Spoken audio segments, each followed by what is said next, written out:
11월 14일 쉼끈을 설교를 시작하겠습니다. 하나님의 말씀 고린도전서 1장 26절에서 31절까지입니다.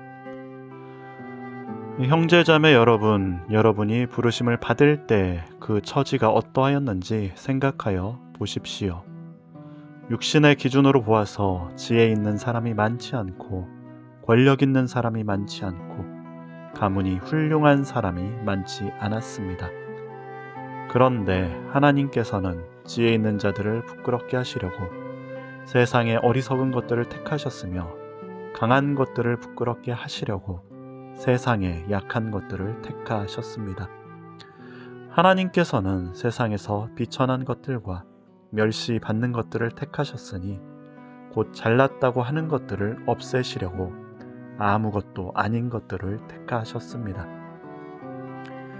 이리하여 아무도 하나님 앞에서는 자랑하지 못하게 하시려는 것입니다. 그러나 여러분은 하나님의 자녀로서 그리스도 예수 안에 있습니다. 그는 우리에게 하나님으로부터 오는 지혜가 되시며 의와 거룩함과 구원이 되셨습니다. 그것은 성경에 기록되어 있는 바 누구든지 자랑하려거든 주님을 자랑하라 한 대로 되게 하시려는 것입니다. 아멘. 약함의 능력이라고 하는 제목으로 오늘 말씀을 전하고자 합니다.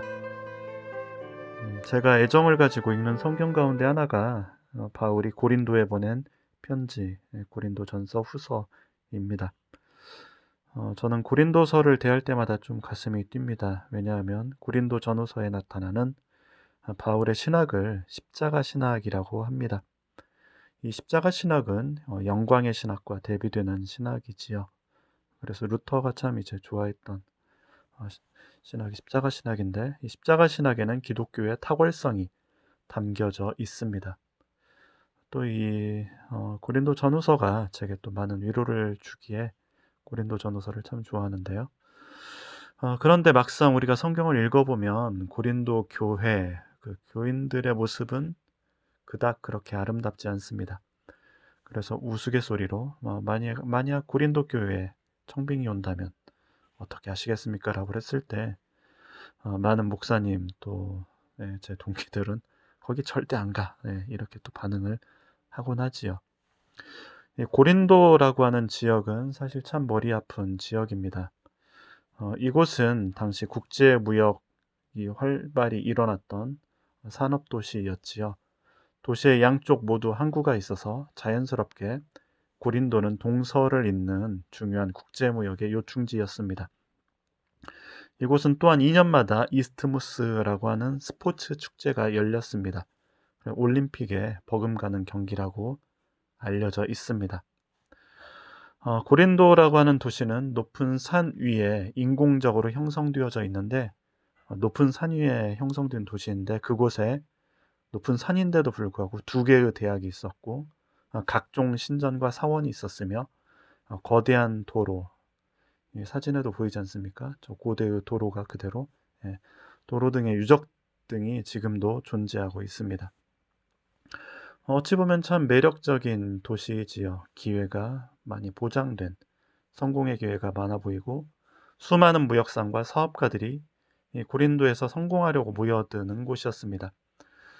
그러다 보니까 그 이면에는 치열한 경쟁이 존재하고 경쟁에서 떨어져 나간 사람들이, 경쟁에서 밀려난 사람들이 존재하는 곳이었습니다. 도덕이나 윤리보다 먼저 성공이 먼저죠. 경쟁이 치열했고 또 그러다 보니 성공한 사람들은 향락적이고 타락한 문화를 누리는 그런 것들이 성행하는, 또 성공을 위한 어떤 정도가 아닌 편법이 자행되는 도시였습니다. 앤서니 티슬턴이라고 하는 성서학자는 고린도에 대해서 고린도는 자기 판촉의 도시다, 자기 PR의 도시다 라고 말합니다. 판촉을 하는 이유는 뭡니까? 성공을 최고 가치로 여긴다는 거죠. 그래서 승자에 열광하는 어떤 경쟁의 문화, 이기적인 성취를 위해서 끊임없이 자기를 판촉해야 되는, PR해야 되는 도시라는 것이죠. 우월한 지위를 얻기 위해서 경쟁해야 하고 이기적인 성취욕으로 가득 차 있어야 하는 지역, 물씬이 지배하는지요. 그것을 위해 타인을 고려하지 않고 자신만을 챙기는 이기심 가득한 곳이 바로 이 고린도라는 곳입니다.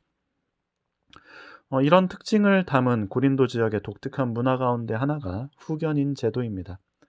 그래서 자신의 능력으로 성공하기보다 내 뒤에 든든한 후견인을 두어서 후견인을 통해서 좀 더 신속한 성공을 하려고 하는 것입니다.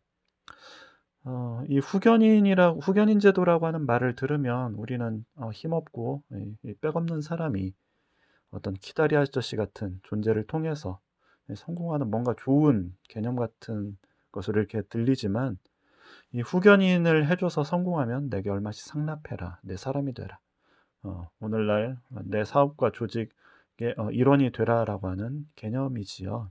그래서 인맥과 연줄, 학연지연 따지는 오늘날의 상황과도 비슷합니다.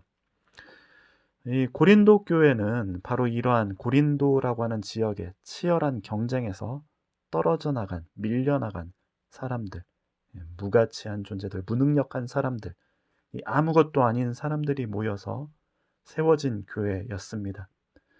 그래서 26절 보면 바울이 고린도 교인들은 이런 사람들입니다라고 말하죠. 형제 자매 여러분, 여러분이 부르심을 받을 때 그 처지가 어떠하였는지 생각하여 보십시오. 육신의 기준으로 보아서 지혜 있는 사람 많지 않고, 권력 있는 사람이 많지 않고, 가문이 훌륭한 사람이 많지 않았습니다. 고린도 교회 사람들은 하류층이 주류를 이루었습니다. 그 치열한 성공의 경쟁에서 실패한 실패자들이 모인 곳이었습니다. 고린도라고 하는 사회는 말 잘하는 사람들, 대중적인 웅변가, 변호사 등에게 특별한 관심을 쏟았습니다. 소피스트들이 이제 그 말을 잘하는 이 변증술이 탁월한 사람들이 그 관심을 받는 사회지요. 현인과 권력자, 귀족들이 고린도 사회에서 대접받는 사람들이었습니다. 그러나 그러지 못한 사람들, 실패하고 넘어졌으며 성공하는 대신 성공한 이들의 뒤치다꺼리나 하는 사람들, 그런 이들을 하나님이 부르셨다라고 말하고 있는 것이죠. 고린도 교인들은 손으로 일하는 수공업자들, 소규모의 상인들, 그리고 대다수의 노예가 주축을 이루었다고 봅니다. 부유한 사람들도 몇몇 있었을 것이라고 추정합니다만, 사실 그 대다수는, 교인들의 대다수가 경쟁적 사회에서 낙오한 이들이었지요. 그런데 하나님은 바로 이러한 이들을 부르셨습니다. 고린도에서의 하나님의 부르심과 하나님의 선택은 사회적으로 연약하고 천대받는 사람들을 향했습니다. 그리고 하나님의 이러한 부르심은 중요한 의도를 가지고 있습니다. 그 의도란 바로 복음의 핵심인 십자가를 설명하기 위한 의도이지요. 27절 말씀 보면, 그런데 하나님께서는 지혜 있는 자들을 부끄럽게 하시려고 세상의 어리석은 것들을 택하셨으며 강한 것들을 부끄럽게 하시려고 세상의 약한 것들을 택하셨습니다. 라고 되어 있지요. 고린도전서에서 자주 사용되어지는 단어는 부름과 택함입니다. 같은 의미죠. 부름과 택함. 하나님께서 부르시고 하나님께서 선택하신 것이지요. 그런데 이 하나님의 부르심과 택함은 세상의 기준과 같지 않습니다. 고린도 사회에서 선택받은 사람들은 성공한 사람들입니다. 지혜로운 자, 능력 있는 자, 귀족인 반면에 하나님의 선택은 그것과 전혀 다르지요. 세상은 지혜자를 택하지만 하나님은 세상이 미련하다 하는 자들을 택합니다. 세상은 강한 자들을 택하지만 하나님은 세상의 약한 것들을 택하십니다. 그래서 미련한 자로 세상의 지혜자를 부끄럽게 하시고 약한 것들로 세상의 강한 것들을 부끄럽게 하신다라고 말하지요. 28절 말씀도 하나님께서는 세상에서 비천한 것들과 멸시받는 것들을 택하셨으니 곧 잘났다고 하는 것들을 없애시려고 아무것도 아닌 것들을 택하셨습니다. 라고 되어 있지요. 세상에 천한 것들과 멸시받는 것들, 곧 아무것도 아닌 것을 하나님은 택하십니다. 그 이유는 잘났다고 하는 것들, 있는 것들을 폐하시려, 없애시려 하신다라고 말하고 있습니다. 아무것도 아닌 것, 영어로는 이제 nobody지요. 우리는 그런데 어느 누구도 아무것도 아닌 존재, nobody가 되길 원치 않습니다. 우리는 모두 있는 것들, 잘난 것들, 특별한 것, somebody가 되고 싶어 합지요. 그것이 인간의 존재 이유입니다. 남자는 모두 인정받고자 합니다. 여자는 또 특별하게 기억되기를 원합니다. 그래서 남자는 무능하다라는 말을 못 견디지요. 또 여자는 무시당하는 것, 잊혀지는 것을 못 견딥니다. 아무것도 아닌 것, nobody, 결코 받아들일 수 없지요. 그래서 나보다 더 인정받고 나보다 더 예쁘고 잘난 사람들에 대해서 우리는 질투하지요. 나도 저 사람처럼 될 거야. 저 사람 뛰어넘을 거야. 수단과 방법을 동원해서 나를 판촉해서 꾸미고 위장하고 포장해서 잘나 보이려고, 썸바디가 되려고 갖은 애를 쓰지요. 그것이 또한 우리가 살아가는 세상의 원리입니다. 실패자는 그 누구도 거들떠보지 않습니다. 나의 성공 스토리라는 제목으로 책이 나오면 불티나게 팔리지요. 자기계발서들이 다 그런 이야기 아닙니까? 심지어 교회에서도 목사님들, 예전에 학교 다닐 때 목사님들 오셔서 이렇게 채플에 설교를 하시는 거 보면 다 나의 성공 스토리, 나의 교회의 성공 스토리, 이런 이야기 하고 있지요. 그런데 나의 실패 스토리, 뭐 이런 식으로 책이 나오면 그 책 팔리겠습니까? 거들떠도 안 보겠지요. 그러니까 그런 책이 안 나오는 것이죠. 그런데 우리 모두는 사실 실패에 대해서 잘 알고 있지요. 넘어짐에 대해서 우리는 감추고 가리지만 다 넘어져 본 기억들, 경험들 있지 않습니까? 교묘하게 잘 가리고 그것을 만회하기 위해서 더 위장하고 포장하고 성공하려 우리는 기를 쓰고 달려듭니다. 그런데 하나님은 실패한 우리를 부르십니다. 아무것도 아닌 노바디인 우리를 택하십니다. 별 볼 일 없고 보잘것없는 실패로 인한 콤플렉스 덩어리인 우리를, 우리의 상한 자아를 하나님은 사랑하시고 부르시고 찾으십니다.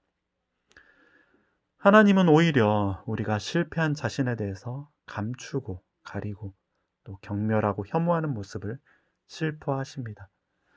니콜라스 하나는 이렇게 말합니다. 이 망가진 모습이야말로 우리가 받아들여야 할 실상이다. 우리 자신은 다 망가진 존재들이죠. 그것을 우리가 받아들여야 한다라고 말합니다.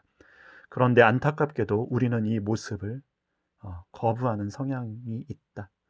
거기서 지독한 자기 혐오의 씨앗이 뿌려진다. 우리는 모두 깨어진 자기 자신을 혐오합니다. 거부하지요. 아프도록 연약한 이 모습이야말로 인간의 특성이며 사람들이 다 사실 아프도록 연약한 모습을 갖고 있습니다. 그것은 벗어날 수 없는 인간의 특성입니다. 인간 조건을 치유 상태로 회복하려면 모두가 반드시 끌어안아야 할 모습이다. 이 모습을 받아들일 때 치유가 일어난다라는 것이죠. 이 모습을 끌어안는 것이 정말 중요하다. 니콜라스 하나는 말하고 있습니다. 저는 제 인생이 심히 곤두박질 쳤을 때 20대 후반에 이제 그랬는데 일들이 좀 많았습니다. 인생이 박살이 났죠. 그때 박살난 제 자신의 모습이 창피해서 사람들을 회피하고 멀리했습니다. 당시에 이제 대학에서 동아리, 기독교 동아리에 있었는데 그때 후배들이 참 저를 많이 좋아해주고 많이 따라줬었죠. 그런데 제가 이렇게 망가졌을 때 그 후배들과의 모든 연락을 끊고 스스로 수치와 모멸감 속에 제 자신을 내어 던졌습니다. 나는 안 돼. 나는 안 돼. 난 망한 것 같아. 난 끝이야. 부끄러워서 그래서 후배들에게 연락도 하지 못하고 그저 집에만, 시골 집에만 처박혀 있었죠. 어머니가 그런 저를 보시고 애를 많이 앓으셨었습니다. 어머니들이 그렇죠. 자식들 한숨 소리에도 가슴 철렁 하시는 것이 어머니이지 않습니까? 사랑하는 여러분, 영적인 삶, 신앙의 삶은 자신의 상한 자아를 받아들이는 데에서부터 시작됩니다. 하나님은 우리의 있는 모습 그대로를, 깨어진 그 모습 그대로를 사랑하시고 부르셨고 택하셨습니다. 실패와 좌절, 넘어짐 가운데서 우리 스스로가 더 이상 있는 것이 되지 못하고 썸바디가 되지 못하고 없는 것, 미련한 것, 천박한 것이 되어도 노바디가 되었을 때 그런 우리를 하나님은 사랑하시고 부르시고 택하시고 찾으시는 것이지요. 하나님은 잊혀진 이들을 찾는 분이십니다. 그분은 잃어버린 양을 찾는 목자이시며 잃어버린 동전을 찾으시는 가난한 과부이시며 집 나간 잃어버린 아들을 애타게 기다리시는 아버지이십니다. 잊혀진 것들, 잃어버린 것들, 이름 없고 보잘것없는 것들을 통해서 하나님은 하나님을 자신을 드러내 보이십니다. 백향목 같은 거대한 아름드리 나무가 아니라 가시 덤불 같은 우리를 통해서 하나님은 자신을 증거하시고 자신이 누구이신지를 내보이시는 분이시지요. 세상은 지혜 있는 자, 능력 있는 자, 권세자들을 우러러보고 즐거워하지만 하나님은 그렇지 않습니다. 작고 연약하고 자신의 상처와 아픔 가운데 울고 있는 이들을 하나님은 사랑하십니다. 우리는 우리의 정체성을 바로 그처럼 우리를 찾으시는, 우리를 품으시는 하나님 사랑에 두어야 합니다. 나 자신의 가치가 주님 사랑에 있음을 깨달을 때 비로소 우리는 참된 평화를 맛보게 되는 것이지요.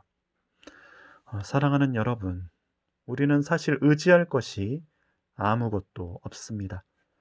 힘을 자랑할 수도 없고 능력을 자랑할 것도 없습니다. 우리에겐 우리의 아픔과 상실, 실패라고 하는 그림자가 잔뜩 드리워져 있습니다. 그러나 바로 그렇기에 우리는 오직 하나님께만 소망을 둘 수 있는 것이지요. 하나님의 부르심과 택함에 대해서 선명한 의식을 가지고 나아갈 수 있는 겁니다. 헨리 나우에는 우리가 하나님의 사랑받는 자라는 사실이야말로 우리 존재의 핵심 진리다라고 말합니다. 우리의 인격적 가치의 핵심이 어디에 있습니까? 하나님의 사랑받음에 있는 것이죠. 여러분 자신을 주님께, 주님의 그 사랑에 여러분의 자신의 가치를 두십시오. 여러분 자신에 대한 정의, 나라고 하는 존재를 하나님께 사랑받는 자다라고 그렇게 바꾸십시오. 주님 사랑이 우리 심장에 흐르고 우리가 하나님 사랑을 온전히 맛보고 할 때 주님께서 우리를 통해서 자신을 드러내실 겁니다. 하나님은 우리의 약함을 통해 일하시는 하나님이시기 때문에 그렇습니다.